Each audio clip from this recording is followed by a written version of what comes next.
realized that Valentine's Day is right around the corner, I decided we weren't having breakfast today and instead I'd make a little brunch spread with all of Lucky's favorite things. Since he doesn't eat fruit but loves his citrus, I made a little citrus plate and moved on to making some pretzel bagels. Once the dough came together, I kneaded it for about 8 to 10 minutes. Let that rise for about 2 hours while I got started on some flatbreads.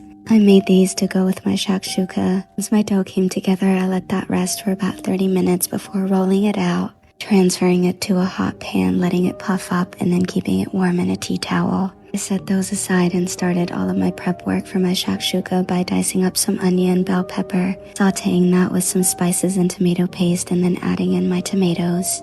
I let that simmer and moved on to making my bagels. I rolled out each piece of dough and poked a hole in it and getting the signature bagel shape before boiling them off, brushing them with my egg wash and sprinkling some flaky salt on half of them, and using the everything seasoning on the other half. I baked them for about 15 minutes, and while they were in the oven, I started on my crepes. We always need something sweet to go with brunch, so I made some lemon crepes, sprinkled them with some sugar, a lot of lemon, and repeated that with all of them before setting them aside. I also made some spicy caramelized bacon, and while that was in the oven, I prepared all of my toppings for my bagels. I added eggs, feta, and parsley to my shakshuka, plated my bacon and my bagels, and brunch was served. He was so hungry, so he immediately went to grab a plate and dug in.